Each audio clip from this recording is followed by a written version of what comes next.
Guys, welcome back to my channel. আজকে রান্নাঘর থেকে ব্লগটা শুরু করলাম। স্নান হয়ে গেছে, দেখো উনুনটা ধরাচ্ছি, ভাবলাম ব্লগটাও শুরু করা হয়নি। আর আজকে আমাদের এখানে রেশন দিচ্ছে, তাই মনু গেছে ও ঠাম্মুর সাথে এখন রেশন তুলতে। আমি তো উনুনটা ধরিয়ে নিচ্ছি, বেলা হয়েছে অনেকটাই। ধরাচ্ছি, এখন ঘুরতে দিয়েছি, ধরে যাক, তারপর আবার ডেলি দেবো। আমি খুব একটা ভালো উনুন ধরাতে পারি না, মাই ধরেই দেয়। কিন্তু মা তো রেশন তুলতে গেছে, ওই জন্য আমি ভাবলাম মানে ধরাই, অনেকটাই বেলা হয়ে যাবে।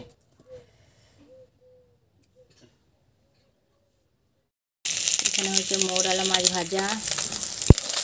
এই মাছগুলো খেতে ভালো, কিন্তু ভাজা বাছা ও কী কষ্ট। বাছিনি আমি, মা রেখে দিয়েছে, ভাজতে আমি ভাজতে পারি না, ঠিক করে ভেঙে যায়। দেখা যাক কতদিন কি ভাজতে পারি, কতগুলো গোটা থাকে, কতগুলো ভেঙে দেখার বিষয়। দেখা যাক এখানে কতগুলো আছে। আর কিছুটা রান্না আমার হয়ে এসছে, দেখা যাক কী কী রান্না হলে তোমার দেখিয়ে দিই। এখানে আলুটা সিদ্ধ করে রেখে দিয়েছি, নিম পাতা দিয়ে ভাজবো। এখানে হয়ে গেছে ভাত, কুমড়ো, আর করলাম ভেন্ডির তরকারি। এটা তো আমার দারুণ দারুণ লাগে। এখানে হচ্ছে মাছ, এখানে ডাল সিদ্ধ আছে অল্প, এটা ইসিকার জন্য করে দেবো। আজকে কিন্তু মাছগুলো ভেঙে যায়নি, সব মোটামুটি গোটায় আছে। দেখো সরষে দিয়ে হবে, সরষেটা বেটে নিচ্ছে। টমেটো রান্না কমপ্লিট হয়ে গেল, নিম পাতা ভাজা হয়ে গেছে এদিকে। এই দেখো সেই মাছটা, এখানে ডাল, কুমড়ো, ভেন্ডি সব কিছু হয়ে গেছে। হ্যাঁ, কড়াইটা এবার ধোবো। আর ওইদিকে মনুকে কি তোমরা দেখতে পাচ্ছ, ওখানে একাই বসে বসে খেলা করছে। আমি কড়াইটা ধুয়ে নিই, বাগিয়ে নিই এগুলো।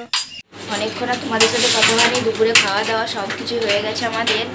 দেখছো আমি আজকে আবার দুপুর রেডি হয়ে গেছি। আর এদিকে তোমাদের দাদাও চলে এসছে বাড়ি। তো আজকে নাকি চৈত্র মাসের শেষ হতে গেল, মনে হয় শনিবারের শেষ মাসটা। আজকে বলছে চৈত্র সেলের বাজার করাতে নিয়ে যাবো। কাকে ভাগ্যে নিয়ে যাবে নাকি গো? চলো মানে পুরনো যত এবার আলাপ আছে থাকবে পড়ে দোকানে। কি আমি দেখছো যাওয়ার জন্য করছে। চলো ওকে এবার রেডি করে দিই, আমি তো রেডি হয়েই গেছি। আজকে রাহুলও বাড়ি এসে খাবার খেয়েছে দুপুরে। ও বলছে মামা যাচ্ছি। অনেকদিন পর এই কুর্তিটা পরলাম। বেটু তুমি ব্যাগ নিয়ে কোথায় যাবে? মামা যাবে? বাবারে বাবারে, দেখি দেখি দেখি দেখি দেখি কেমন লাগছে, দেখি একবার। বাবারে বাবারে বাবারে, তুমি কোথায় যাবে বেটা? ঠাকুমাকে দেখাই দে, যাও ঠাকুমাকে দিয়ে আসতে যাও।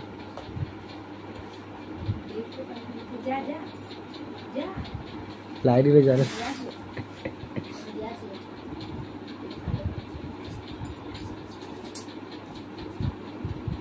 ও যাচ্ছে এখন ঠাকুমাকে দেখাতে যে আমাকে কেমন লাগছে চশমা পরে, সাইড ব্যাগ নিয়ে।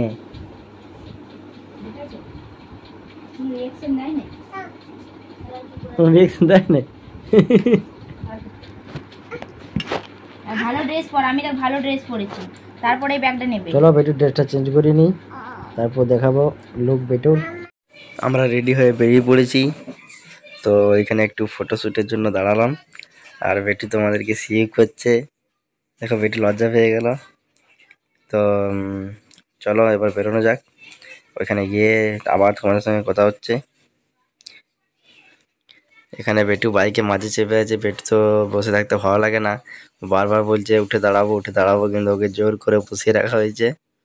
সেই জন্য ওর মনটা দেখো ভালো নেই। ও সবসময় বলে আমি দাঁড়িয়ে দাঁড়িয়ে গাড়িগুলো দেখবো, বাইরের দৃশ্যটা দেখবো। চলে এসেছি এখন কান্তাকলা স্টোরে। দেখছো কত ভিড়, পুরো বাজার যেন গম গম করছে লোকে। আর এইখানে তো মনে হচ্ছে যেন দুনিয়ার লোক এইখানেই ঢুকে আছে। পুরো ভিড়ের মাঝে কিভাবে বাজার করব সেই ভাবছি। তো দেখি, এখানে নিচের তলাটা দেখো পুরো ভিড়ে ভিড়ে ভর্তি। চলো একবার উপরের দিকে যাওয়া যাক। কারণ নিচের তলায় তো শুধু সুতির শাড়িগুলোই বেশি থাকে, ভালো শাড়ি নিচের মধ্যে পাওয়া যায় না। উপরে যাই দেখি পিয়া কি কালেকশন, কি কি নতুন কালেকশন আছে, পিয়া সেগুলো নেবে। দোতলাতে বেশ ভালো ভালো শাড়িও আছে, কেন আমরা আগেও এসেছি দেখেছি। তো পিয়া এখানে প্রথমেই শাড়িগুলো পছন্দ করতে শুরু করেছে, যে এখানে এসে দেখছে সমস্ত শাড়ি। দেখো এখানে ট্রলির মধ্যে সাজানো আছে।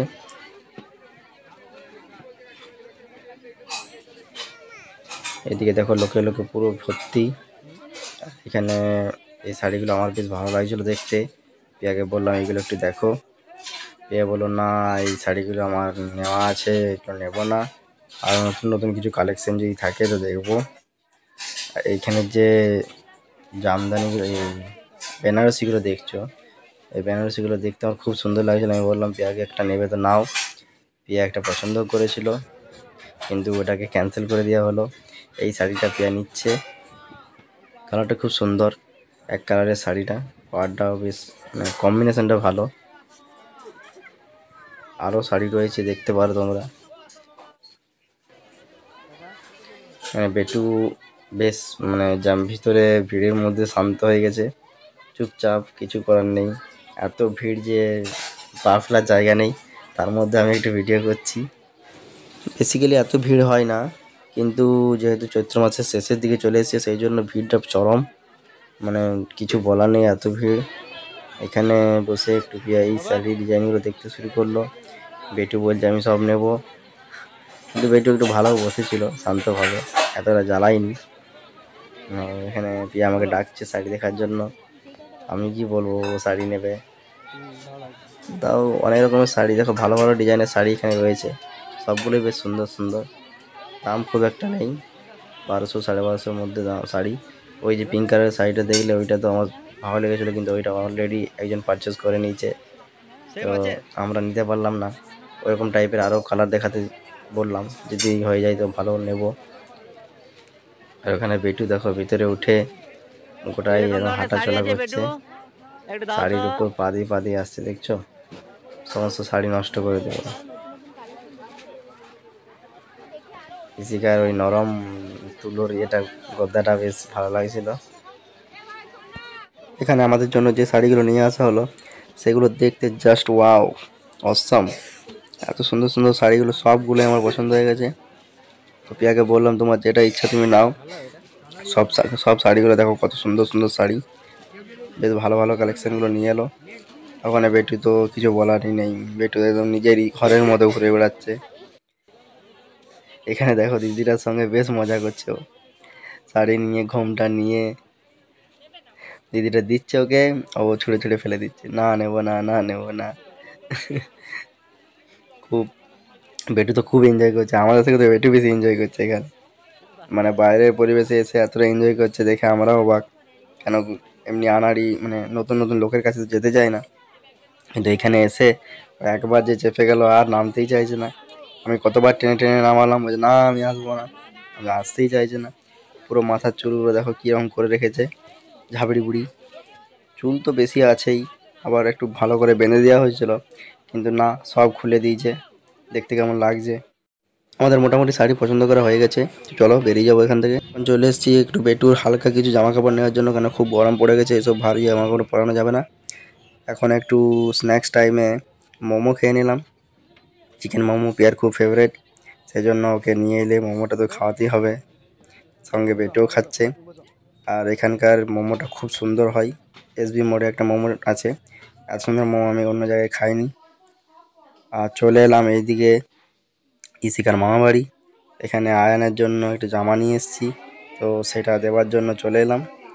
আয়ান আর বেটুর জামাগুলো পারচেস করেছে, ওগুলো দেখানো হয়নি, কারণ খুব ভিড় ছিল আর বেটু কাঁদছিল, সেই জন্য আর ভিডিও করা হয়নি। এখানে রুটি আর আলু ভাজা করা হচ্ছে, আমরা ডিনার এখানেই করে নেব। এই হলো আয়ানের জামাটা, দেখো কেমন হয়েছে আমাদেরকে কমেন্টে জানাবে। চলে এসেছি দিদির বাড়ি, আমার সঙ্গে যে ভাগ্নে, হাই করে দাও। হাই, কেমন আছো? ভালো আছি। এখন তুমি কী করছিলে? পড়ছিলাম।